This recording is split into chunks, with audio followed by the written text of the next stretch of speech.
આવી જાઓ મારા વાલા વિદ્યાર્થીઓ, ચલો ફટાફટ તમારું ઇંગ્લિશનું પેપર છે અને વિદ્યાર્થીઓ કન્ફ્યુઝનમાં બેઠા છે કે કયા ટોપિકની તૈયારી કરવી, કેવી રીતે તૈયારી કરવી. ડોન્ટ વરી, ચિંતા કરવાની કોઈ જરૂર નથી. જો વિદ્યાર્થીઓ, હવે તમારી જોડે જે પણ ટાઈમ છે તો એમાં ફટાફટ દરેકે દરેક જે ટોપિક પરીક્ષામાં તમારી એક્ઝામમાં ઇંગ્લિશના પેપરમાં પૂછાય છે, જે પેપર સ્ટાઇલ છે, તો એ પ્રમાણે દરેકે દરેક ટોપિકનું વન શોટ ફટાફટ તમે શું કરી દો, રિવિઝન કરી નાખો. પહેલાં તો જેમ કે તમારા નિયરેસ્ટ મિનિંગ છે, પછી તમારા ટ્રુ ફોલ્સ છે, પછી તમારા ફંક્શન છે, તમારી એપ્લિકેશન પૂછાય, તમારા ઈમેલ પૂછાય, એસે પૂછાય, આ બધાનું એકવાર તમે શું કરી દો, રિવિઝન કરી દો ફટાફટ. હવે જો આપણે ફંક્શનનું રિવિઝન કરવું હોય તો ફંક્શનનું રિવિઝન તમે કેવી રીતે કરી શકો, તો એક્ઝામ્પલનો વિડીયો મેં ઓલરેડી અપલોડ કર્યો છે, એ જોવો હોય તો એ જોઈને એક્ઝામ્પલ સોલ્વ કરી દો. અને હું તમને ફંક્શનના કીવર્ડનું ફટાફટ વન શોટ રિવિઝન કેવી રીતે કરું, એના માટે હું to the point only for function અને એના શબ્દો, વધારાની કોઈ માહિતી નહીં, તો 15 મિનિટ તમે આપી દેશો તો તમારા ફંક્શનના કીવર્ડનું રિવિઝન થઈ જશે, અને જેમાંથી તમને 12 માર્ક્સના ફંક્શન પૂછાવાના છે. તો ડોન્ટ વરી, ચલો ફટાફટ તમે આવી જાઓ. ચલો વિડીયોને તમારા મિત્રો સુધી પહેલાં શેર કરીને આવી જાઓ. હું તમારા માટે બહુ જ મહેનત કરું છું, તો પ્લીઝ મને દિલથી સપોર્ટ કરજો. બહુ વધારે મજા આવશે અને તમારી ડિમાન્ડને ધ્યાનમાં રાખીને હું વિડીયો અપલોડ કરું છું. ઓકે, તો દરેકે દરેક વિદ્યાર્થી તમારા બીજા મિત્રોને પણ આપણો વિડીયો શેર કરશે. ચલો ફટાફટ આપણે ફંક્શનના શબ્દોનું રિવિઝન કરવું છે. તો કયા એવા શબ્દો છે, કયા એવા કીવર્ડ છે જેને જોઈને તમે ફટાફટ જવાબ લાવી શકો છો. વિદ્યાર્થીઓ, અહીંયા ખાલી 15 મિનિટ બેસી જશો ને તો 15 મિનિટમાં તમારું કામ થઈ જશે. 15 મિનિટમાં 12 માર્ક્સનું તમારું રિવિઝન થઈ જશે ફટાફટ મારી સાથે. ચલો ફટાફટ આવી જાઓ. જો અહીંયા સૌથી પહેલાં આપણને કહ્યું છે રિઝલ્ટ. તો રિઝલ્ટમાં કયા એવા શબ્દો તમે વાક્યની અંદર જુઓ તો તમે જવાબમાં રિઝલ્ટ લખી શકો. તો વિદ્યાર્થીઓ, હું તમને એમ કહું છું કે આમ તમે કોમર્સમાં કે આર્ટ્સમાં તમે ઘણું બધું યાદ રાખો છો અને ઘણા બધા એવા મોટા મોટા જે પ્રશ્નો જે તમે ગોખો છો, એના કરતાં હું એમ કહું છું કે આટલા શબ્દો આપણાથી યાદ ના રહે તો લખીને ફટાફટ તૈયાર કરી લો એમ. ચલો અહીંયા રિઝલ્ટમાં જુઓ, એક તો TOO2 અને TO2, આ બે શબ્દો તમને વાક્યની અંદર જોવા મળશે તો તમે ફટાફટ જવાબ ટીક કરશો, રિઝલ્ટ. પછી અહીંયા તમને ઇનફ ટુ તમને જોવા મળશે તો તમે ફટાફટ ટીક કરશો, રિઝલ્ટ. સો ધેટ અને સચ ધેટ. જો ધેટ આગળ યાદ રાખશો સો અને અહીંયા યાદ રાખશો સચ, તો વધ્યું શું, તો બે તો ટુ વાળા અને બે ધેટ વાળા. રિઝલ્ટમાં ટુ ધેટ, રિઝલ્ટમાં ટુ અને ધેટ, આટલું યાદ રાખ ન રે. અહીંયા જો સો ધેટ અને સચ ધેટ, આગળ છે ટુ ઇનફ ટુ. રેડી? યાદ રાખ નહીં, 4 શબ્દો યાદ ના રહે, ગાંઠે બાંધી લો. રિઝલ્ટમાં too enough to, so that, such that. પૂરું, વાત થઈ પૂરી. આટલા 4 શબ્દો યાદ રાખો ને 1 માર્ક્સ મળે તો લેવાય કે ન લેવાય? લેવાય, 100% યાદ રહી ગયા શબ્દો. ચલો ફટાફટ આગળ જવું છે બીજા ફંક્શન ઉપર. ટાઈમ વેસ્ટ બિલકુલ કરવાનો નથી, એટલે હું ફટાફટ તમને સમજાવું છું. ચલો ફટાફટ જો ટોકિંગ એબાઉટ પર્સન. હવે અહીંયા રિલેશનશિપ તમને અહીંયા દેખાશે, તો આની અંદર તમે કયા એવા શબ્દો યાદ રાખશો, તો ખાસ કરીને તમે યાદ રાખશો કે સચ એજ, શું આવશે? Such as, the same as, almost same as, પછી લાઇક, અનલાઇક, સિમિલર ટુ અને ડિફરન્સ ફ્રોમ. હવે અહીંયા જો અહીંયા લાઇક, અનલાઇક, અહીંયા ટોકિંગ એબાઉટની અંદર એકબીજાની સરખામણી એકબીજા જેવા લાગતા હશે. સેમ એટલે નહીં કહેતા કે એ તું તો સેમ ટુ સેમ માંથી જેવો જ લાગે છે, તો સેમ એજ કે એના જેવું એમ કે. તો જો લાઇક, અનલાઇક, આ તો બે આપણને યાદ રહે. પેલી મને લાઇક ના કર્યો તો શું કરવા તને લાઇક કરે? તારી અંદર લાઇક કરવા જેવું કોઈ છે તો લાઇક કરે? હા, મજાક કરું છું, પાછા ખોટું ના લગાડો કે ઓ બેન તો અમને એવું, મેં ક્યાં તમને જોયા છે, પણ આ તો સમજાવું છું, આપણું આવું બધું બહુ થાય છે એટલા માટે સમજાવું છું. તો જો લાઇક, અનલાઇક યાદ રહી જાય. પછી સેમ એજ, આગળ આવશે ધ, અહીંયા આવશે ઓલમોસ્ટ, તો the same as, the almost same as, the same as અને ઓલમોસ્ટ સેમ એજ. તો સેમ એજ એટલું યાદ રાખશો ને તોય કામ થઈ જશે. પછી લાઇક અને અનલાઇક. રેડી? અને અહીંયા જો સચ એજ, આ ખાસ કરીને સચ એજ વાળું વધારે હોય છે અને ધ સેમ એજ વધારે હોય છે, તો ધ્યાનમાં લેજો. Talking about such as, same as, talking about such as, same એજ, 2, 4, 10 વખત ખાલી બોલી જાઓ ને એકનું એક ફંક્શન, તો ફંક્શનના શબ્દો આવડી જ જાય, 100% આવડે, એમાં કોઈ શંકાને સ્થાન જ નથી. પણ આવી મહેનત કરવી જોઈએ. રેડી? યાદ રહી જશે. ટોકિંગ એબાઉટમાં શું આવશે? સચ એજ, સેમ એજ, સચ એજ, સેમ એજ, લાઇક, અનલાઇક. ટોકિંગ એબાઉટને લાઇક કરો, અનલાઇક કરો, ટોકિંગ એબાઉટને લાઇક કરો, અનલાઇક કરો. વાત થઈ પૂરી?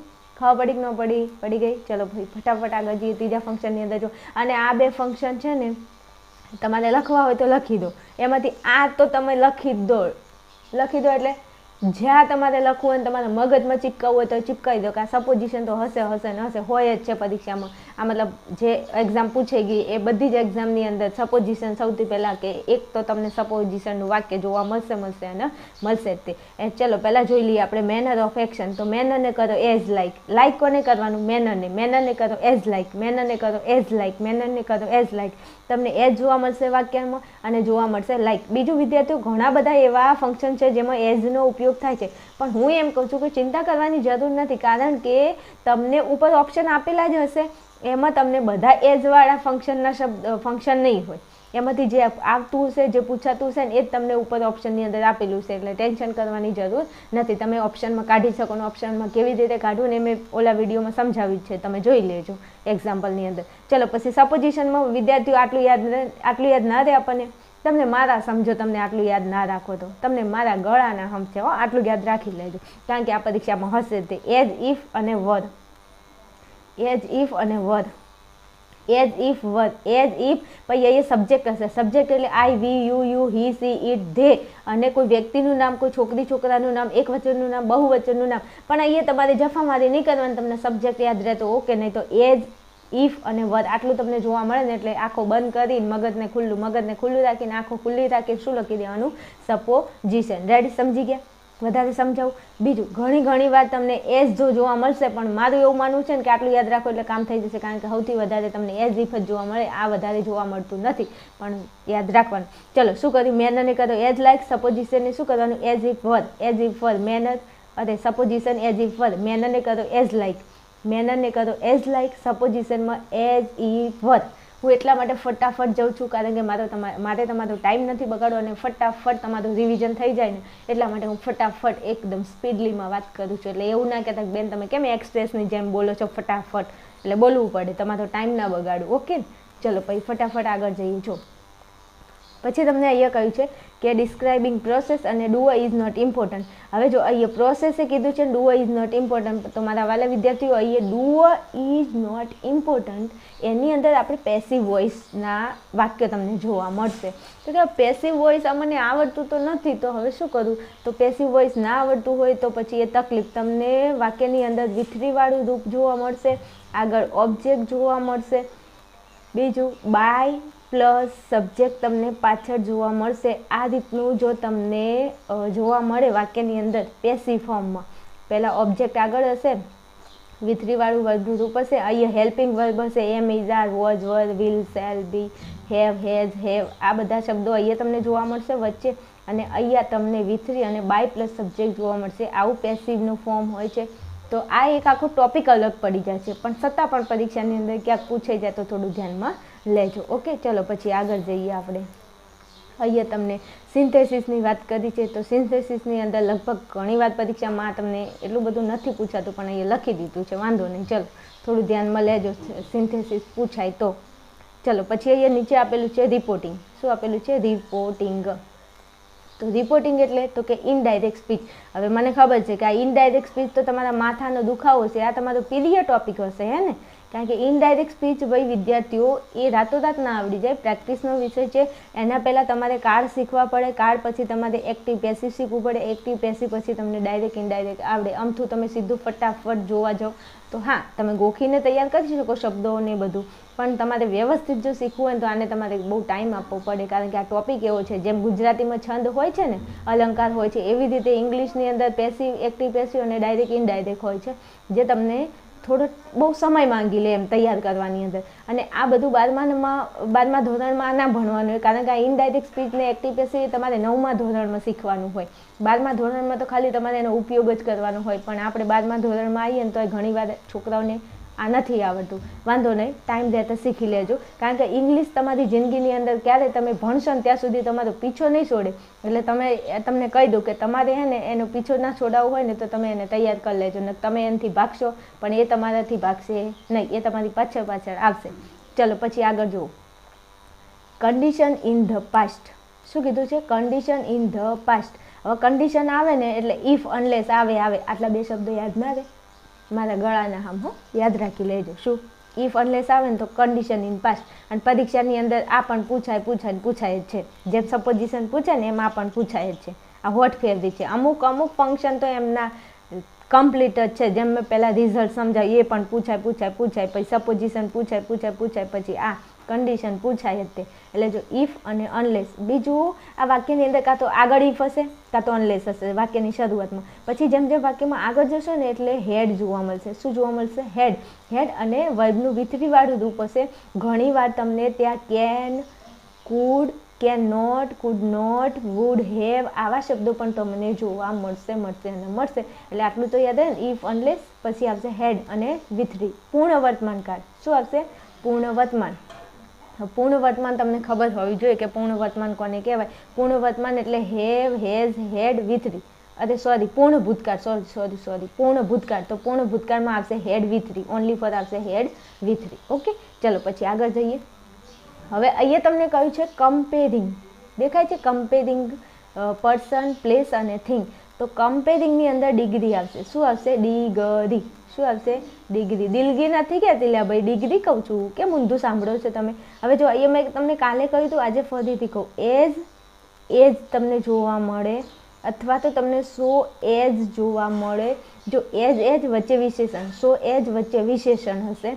પછી તમને ઈઆર, ધેન આ જોવા મળે. પછી એની અધર, મેની અધર, મોસ્ટ અધર જોવા મળે. અથવા તમને ધ મોસ્ટ, પછી EST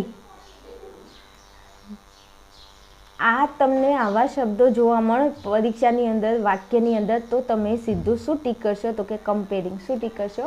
કમ્પેરિંગ. ઓકે, ચલો પછી આગળ જુઓ. અહીંયા છે કોન્ટ્રાસ્ટિંગ. ભાઈ આ હશે 110% પરીક્ષામાં કોન્ટ્રાસ્ટ પૂછાય તે. તો જો એમાં કયા શબ્દો તમે યાદ રાખશો? દેખાય છે ને? હા, એક જ મિનિટ છે, જોઈ લો. અહીંયા એક તો ધો. શું છે? ધો. અલ્યા ધો. How ever. પછી અહીંયા એઝ, ઇનસ્પાઇટ ઓફ, ડિસ્પાઇટ. પછી બટ, યટ અને સ્ટીલ. બસ આટલા શબ્દો જોશો એટલે તમને યાદ રહી જશે. કોન્ટ્રાસ્ટિંગ. બે ફ્રેન્ડ જતા હતા રસ્તામાં, અને સામે વળી કોઈ એવો ફ્રેન્ડ મળી ગયો હશે જેના જોડે આમને બનતું નહીં હોય. એટલે આ બંને શું કીધું? આ તો આને ધોઈ નાખવું છે. એટલે બે ભાઈબંધ શું બોલ્યા? ધો. પેલો કે અલ્યા તું એ ધો, પેલો કે તું એ ધો. એટલે ધો, અલધો. પછી ઇવન ઇફ પણ પરીક્ષાની અંદર ઘણી વાર હોય છે. એટલે ખાસ તો હશે ધો, પછી અલધો, ઇવન ધો, ઇવન ઇફ. અહીંયા લખ્યું નથી પણ હું કહી દઉં. પછી હાઉ એવર. પછી તમને એજ જોવા મળે. પછી તમને ઇનસ્પાઇટ ઓફ, ખાસ ઇનસ્પાઇટ ઓફ અને ડિસ્પાઇટ. અને આ ત્રણ શબ્દોમાંથી કાં તો બટ જોવા મળે, અને આ વચ્ચે હશે, વાક્યની વચ્ચે હશે બટ, પછી યટ અને સ્ટીલ. બસ આ શબ્દો જોવા મળે. તમે શું લખશો? કોન્ટ્રાસ્ટ. અને આ 110% પરીક્ષામાં હોય છે. એટલે બિલકુલ શબ્દો મૂકતા નહીં કોન્ટ્રાસ્ટમાં. કોન્ટ્રાસ્ટ એટલે વિરોધાભાસ. કોન્ટ્રાસ્ટ એટલે શું થાય? વિરોધાભાસ. આપણું કોઈ વિરોધ કરતું હોય તો આપણે એને ધોઈએ કે ના ધોઈએ? ધોઈએ. એટલે કોન્ટ્રાસ્ટ એટલે વિરોધ. એટલે ધો, અલ્યા though, even if, but, yet, still, in spite of અને ડિસ્પાઇટ. કેવું મસ્ત લિંક છે જો. Though, although, even if, but, yet, still, in spite of, despite. એક આખી લિંક જળવાઈ રહે અને યાદ પણ રહી જાય. ઓકે, ચલો ફટાફટ આગળ જઈએ. ચલો જુઓ ફટાફટ 11મું ફંક્શન જુઓ. તમને એ કીધું છે એડવાઇસ અને સજેશન. એડવાઇસ એટલે તમે કોઈને સલાહ આપતા હોય. સજેશન એટલે તમે કોઈને સલાહ કે સૂચન આપતા હોય ને એને એડવાઇસ, સજેશન. હવે આ બંને ભેગા છે. તમે કોઈ જગ્યાએ તમને એડવાઇસ આપ્યો તમારે એડવાઇસ લખવાનું, સજેશન આપ્યું તો સજેશન લખવાનું. પણ ત્રણ શબ્દો છે. તમને તમારી મમ્મીની કસમ. આ ત્રણ શબ્દો તમારે યાદ રાખવાના છે. શું કીધું? તમારી મમ્મીની કસમ. તમારે આ ત્રણ શબ્દો યાદ રાખવાના છે. અને આ પૂછાય છે, વિદ્યાર્થીઓ પૂછાય છે. એટલે યાદ રાખી લેજો પ્લીઝ, યાદ રાખી લેજો. ને તમે મને માનતા હોય ને તમારા ઘરના માનતા હોય તો યાદ રાખી લેજો. શું કહ્યું? રાખી લેશો ને? ઓકે, ચલો જો. શુડ, ઓટ ટુ અને had better. Should, ought to, હેડો બેટા, હેડો. શુડને કહેવાનું, ઓટ ટુને કહેવાનું હેડો બેટા. શું? શુડ, ઓટ ટુ, હેડો બેટા, had better. Should, ought to, had better. ક્યાંક ફરવા ગયા હોય ને મેળામાં તો બે છોકરા હોય ને તો હેડતા ન હોય એટલે પપ્પા શું કહે? શુડ, ઓટ ટુ, હેડો બેટા. એટલે જો શુડ, ઓટ ટુ અને હેડ બેટર. રેડી? યાદ રહી જાય. અને આ શું કર્યું? છોકરાઓને સલાહ આપી. એડવાઇસ એટલે સલાહ આપી, સૂચન આપી. હેડો ફટાફટ હેડો, અહીંથી મોડું થાય છે, ચલો ફટાફટ. એટલે જો should, ought to, had better, advice. Should, ought to, had better, advice. 10 વખત બોલો તો ફંક્શન આવડી જાય. પણ આવી મહેનત કરવી જોઈએ. કરો કે ના કરો? કરવી પડે. આપણા માટે. કોના માટે? હે વિદ્યાર્થીઓ ભણતરમાં કોઈનો ભાગ નથી, ભણી લેજો, મજા આવશે જિંદગીની અંદર, મોજે મોજ પડી જશે. એક બાજુ સારી નોકરી લાગી ગઈ ને તો પછી કોઈ ચિંતા જ નહીં રહે, આખી પેઢી મસ્ત મજાને શાંતિથી નોકરી કરો અને કમાવ ને ખાઓ. ઓકે ચલો, should ought to had better, advice, suggestion. Ready? ચલો આગળ જવું છે. ચલો પછી અહીંયા કીધું છે તમને ચોઇસ, અલ્ટરનેટિવ ચોઇસ. ભાઈ વિદ્યાર્થીઓ અલ્ટરનેટિવ ચોઇસ શું કરવાનું? ચોઇસ એટલે પસંદગી કરવાની. તો જો અહીંયા શબ્દો એટલા મસ્ત બેસ્ટ શબ્દો છે, જોજો હો. Either or, neither nor, either or neither nor. Choice, alternative choice, either or neither nor, alternative choice, either or neither nor. કેવી મજા આવે બોલવાની, ખાલી બોલો તો ખરા. અલ્ટરનેટ માં સાથે સાથે બોલતા રહેજો, આવડી જાય ફંક્શન. વિડીયો પૂરો થાય ને તો સુધી તમને ફંક્શન આવડી જાય, પણ માં સાથે સાથે 10 વખત બોલી જવાનું. Either or neither nor, choice, either or neither nor, choice, either or neither nor. Ready? યાદ રે કે ન રે? હા રે. બીજું જો અહીંયા તમને એકલું ચોઇસ કે તો એમાં છે વુડ, રાધર અને ધેન. Would, rather, than. પણ દેખાય છે એક જ મિનિટ. હા જો તમને એકલી ચોઇસ કે તો વુડ, રાધર, પણ તમને ઓલ્ટરનેટિવ ચોઇસ કે તો આઈધર ઓર અને નાઈધર નોર. આટલું ધ્યાનમાં લેજો. એકલું ચોઇસ એક્સપ્રેસિંગ ચોઇસ હોય તો તમે યાદ રાખશો વુડ, રાધર. ચોઇસ કોની કરવાની? વુડ, રાધરની. ચોઇસ કોની કરવાની? વુડ, રાધરની. ચોઇસ કરો કોને? વુડ, રાધરની. છોકરી જોવા જાય છે, સારી છોકરીની ચોઇસ કરીને આવજો. સ્વયંવર હોય ને તેને છોકરીઓ શું કરતી કે વરરાજાને પસંદ કરે, સારો મતલબ છોકરો હોય એને પસંદ કરે, ચોઇસ કરે સ્વયંવરની અંદર. તો અહીંયા આપણે ચોઇસ કરવાની, પણ તમારે કોની ચોઇસ કરવાની? વુડ, રાધર, ધેનની. આ બહુ ફેમસ કલાકાર છે વુડ, રાધર, ધેન. એટલે તમને કોની ચોઇસ કરશો?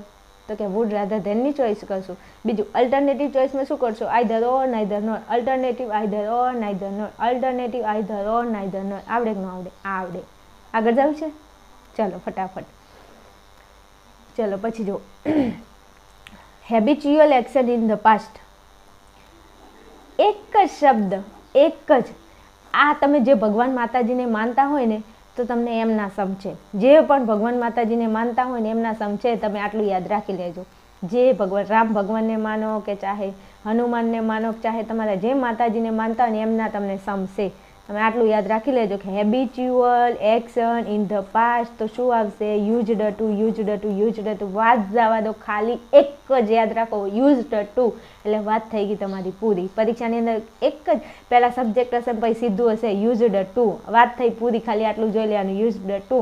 જવાબ આવશે habitual action in the past. Ready? આવડે કે ન આવડે? યાદ રહી ગયું? ભગવાનના હમ, માતાજીના હમ યાદ રહી ગયું? રહી ગયું? ઓકે ચલો આગળ જઈએ. ચલો જુઓ પછી છે ટોકિંગ એબાઉટ પર્પઝ. અહીંયા એટલે ભાઈ પર્પઝ છે હો, પ્રપોઝ નથી. તમે કેમ પ્રપોઝ વાંચો છો? પર્પઝ લખ્યું છે. હા એમ પ્રપોઝ ના વાંચતા. હા પર્પઝ. હવે જો મસ્ત શબ્દો છે પર્પઝના, એકદમ દિલમાં ઉતરી જાય એવા. હવે આમાં કના સમ તમને દઉં બોલો? હવે આમાં તમને જે મન ગમતું હોય ને, તમારું પ્રિય વ્યક્તિ હોય ને, તમને એની કસમ તમે આ યાદ રાખી લેજો. કારણ કે પર્પઝ પરીક્ષાઓની અંદર પૂછાય છે. જો ઇન ઓર્ડર ટુ, પછી ઇન ઓર્ડર ધેટ. હવે જો અહીંયા ઓર્ડર અને યાદ શું રાખવાનું? આગળ ઇન ઓર્ડર, પાછળ હશે ટુ ધેટ. યાદ રાખના રે રહી જાય. In order to, in order that. તો ટુ ધેટ આગળ શું હશે? In order. એ ઓર્ડર આપને, પેલાનો ઓર્ડર આપ. એ અહીં આવી જા, ફટાફટ આવી જા. ચાલ તો ઓર્ડર આપ્યો કે ના આપ્યો? હા યાદ રહી જાય. In order to, in order that. પછી with a view to. In order to પછી પાછું with a view to, so that. જો to that. In order that, so that. In order to, with a view to. એકની પાછળ two આવે છે અને એકની પાછળ ધેટ, એટલે બે ધેટ વાળા અને બે ટુ વાળા. ઇન ઓર્ડર ટુ, ઇન યાદ રહી જશે કે નહીં? ઇન ઓર્ડર ટુ અને અહીંયા વિથ અ વ્યૂ ટુ. અહીંયા ઇન ઓર્ડર ધેટ અને સો ધેટ. તમને વાલી વ્યક્તિની કસમો યાદ રાખી લેજો. ઓકે ચલો પછી નીચે 2-3 છે જોઈ લઈએ, કારણ કે અહીંયા આ આવી ગયું છે આગળ, 2 વખત લખાઈ ગયું છે, વાંધો નહીં. અહીંયા જો ડિસ્ક્રાઇબિંગ પર્સન, આ 10માની અંદર સૌથી વધારે પૂછાય છે. તમારે ક્યાંક પૂછાઈ જાય તો મેં લઈ લીધું છે. તમે યાદ રાખશો હુ, હુમ અને હુજ. જો વાક્યની અંદર તમને હુ, હુમ અને હુજ જોવા મળે તો તમે શું જવાબ ટીક કરશો? તો કે પર્સન. ચલો પછી જો ડિસ્ક્રાઇબિંગ પ્લેસ. પ્લેસ એટલે સ્થળ અને આ પર્સન એટલે વ્યક્તિનું નામ છે. તો પ્લેસની અંદર શું યાદ રાખશો? તો વેર અને વેર એવર. આ 2 શબ્દો તમને પરીક્ષાની અંદર વાક્યની અંદર જોવા મળશે તો તમે જવાબ લખશો પ્લેસ. ઓકે, આ ખાસ નથી પૂછાતા પણ પૂછાઈ જાય તો મેં લઈ લીધા છે. ઓકે, ચલો પછી અહીંયા જુઓ ડિસ્ક્રાઇબિંગ ટાઈમ. અહીંયા તમને ટાઈમ કીધું છે તો ટાઈમની અંદર જુઓ એના શબ્દો બહુ સારા છે. તો અહીંયા વેન, વાઇલ. વેન એટલે ક્યારે, તું ક્યારે આવવાનો છે તો એમાં તમને ટાઈમ દેખાશે. પછી વાઇલ, વાઇલ એટલે જ્યારે, તું કહીશ જ્યારે આવીશ. પછી ટીલ, અનટીલ, આફ્ટર પછી આવીશ. બિફોર એટલે પહેલાં. સિન્સ, થી કે હું આ ટાઈમથી આવીશ, આટલા ટાઈમે આવીશ. પછી ફોર, એઝ સૂન એઝ, નો સુનર ધેન અને હાર્ડલી. આવા શબ્દો તમને પરીક્ષામાં જોવા મળશે તો તમે જવાબમાં લખશો ટાઈમ. બીજું વિદ્યાર્થીઓ આ તમારે વધારે નહીં પૂછાય પણ મેં લઈ લીધા છે, થોડું ધ્યાનમાં લઈ લેજો. આપણે શું જાય છે થોડું યાદ રાખવામાં માર્ક્સ આવતો હોય તો. ચલો, આટલા 18 ફંક્શનની મેં તમને શું કરાવી, ફટાફટ રિવિઝન કરાવી. જો વિડીયો એક વખત જોવાથી તમને ખબર પડતી હોય તો હજુ બીજી વાર વિડીયો જુઓ, કારણ કે મને એટલો વિશ્વાસ છે કે તમે 100% આવડી જશે. બસ 2 વાર વિડીયો જોઈ લો એટલે તમારું કામ થઈ જશે. ઓકે વિદ્યાર્થીઓ, મેં ફટાફટ પૂરું કર્યું છે કારણ કે મારે તમારો ટાઈમ વેસ્ટ કરવો નથી. ચલો બીજું વિદ્યાર્થીઓ, હું બહુ મહેનત કરું છું તો તમે વિડીયોને તમારા બીજા મિત્રો સુધી અવશ્ય શેર કરજો. અને બીજું તમને કોઈ ટોપિકમાં તકલીફ હોય તો તમે અવશ્ય મને જણાવી શકો છો. ઓકે, ચલો મળીશું નવા વિડીયોમાં. ત્યાં સુધી જોતા રહો આર્યન ક્લાસીસ. જય હિન્દ, જય ભારત. અને બીજું ખાસ ચેનલને સબસ્ક્રાઈબ ના કરી હોય તો કરી લેજો હો, આ કેવું ના પડે. ચલો મળીશું.